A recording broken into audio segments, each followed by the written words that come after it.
మరో instant breakfast రెసిపీతో వచ్చేసాను ఫ్రెండ్స్. ఇది ఆరోగ్యానికి కూడా చాలా మంచిది. అంతేకాకుండా చాలా తక్కువ ఇంగ్రీడియంట్స్ తోటి చేసేసుకోవచ్చు.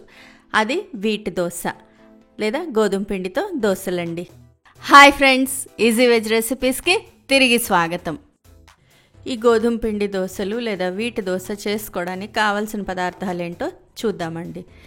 గోధుమ పిండి, ఎంత గోధుమ పిండి తీసుకున్నామో అందులో సగం బియ్యం పిండి. నేను ఇక్కడ 1/2 కప్ తీసుకున్నాను, సో 1/4 కప్పు బియ్యం పిండి తీసుకున్నాను. జీలకర్ర, రుచికి సరిపడా ఉప్పు, కారము, ఉల్లిపాయలు, పచ్చిమిరపకాయలు, అల్లం ముక్కలు కూడా వేసుకోవచ్చు. సన్నగా తరుక్కుని వేసుకోవాలి.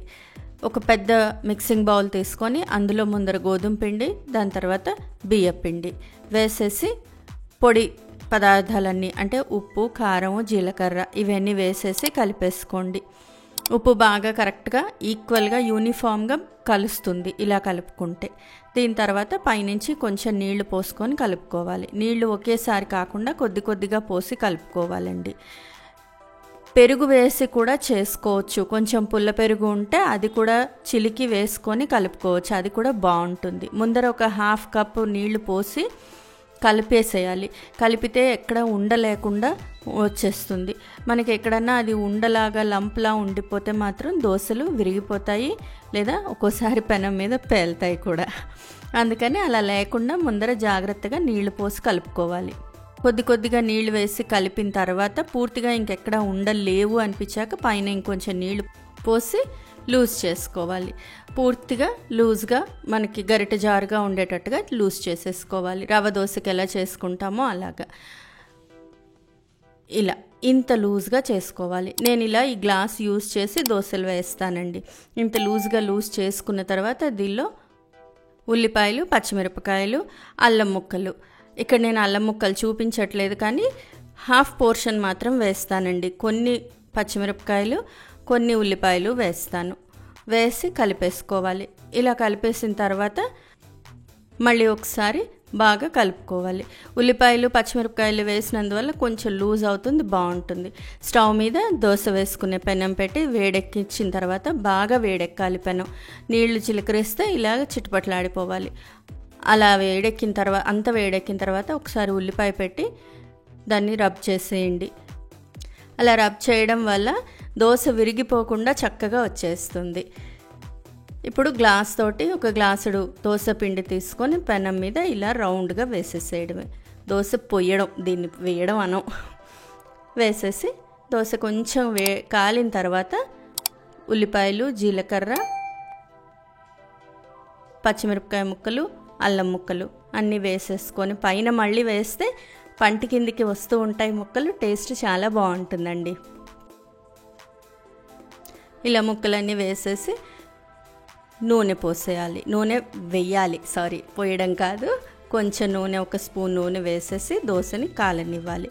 ఈ దోశ కూడా 2 దిక్కులా కాల్చుకుంటే, అంటే 2 వైపులా కాల్చుకుంటే బాగుంటుంది. ఇలా అన్నీ వేసేసిన తర్వాత అట్ల కాడతో ఒకసారి కొంచెం జెంటల్గా ప్రెస్ చేస్తే, అంటే జాగ్రత్తగా ప్రెస్ చేస్తే ఆ ఉల్లిపాయలు, అల్లం, పచ్చిమిరపకాయలు దోశకు అంటుకొని ఉంటాయి. తిప్పినప్పుడు కూడా విడిపోకుండా ఉంటాయండి. ఇలా మొత్తం బాగా కాలిపోయిన తర్వాత చూడండి ఎర్రగా అయిపోయింది కదా. ఇప్పుడు అట్ల కాడతో ఒకసారి జాగ్రత్తగా తిప్పేస్తే సరిపోతుంది. ఇంత సింపుల్గా వీటి దోశ రెడీ అయిపోతుంది. రెండో వైపు కూడా 1 నిమిషం పాటు కాలిన తర్వాత తీసి ఫోల్డ్ చేసి సర్వింగ్ ప్లేట్లో వేసి సర్వ్ చేసేయండి. రెండో దోశ కూడా ఇలాగే చేసేసుకోవచ్చు. రవ్వ దోశ, అలాగే కార్న్ మీల్ దోశ, ఇలాంటివన్నీ కూడా ఇంత సింపుల్గా ఇన్స్టెంట్గా అప్పటికప్పుడు చేసుకోవచ్చు అండి. ఆ లింక్స్ అన్నీ కూడా కింద డిస్క్రిప్షన్లో ఇస్తాను, చూడొచ్చు ఫ్రెండ్స్. నేను ఇవాళ ఇచ్చిన మెజర్మెంట్స్ తోటి ఒక 9 దోశలు వచ్చాయి. అంటే మార్నింగ్ బ్రేక్ఫాస్ట్కి 2 చొప్పున తీసుకున్నా కూడా 4 మనుషులకి ఆరాంగా వచ్చేస్తాయి.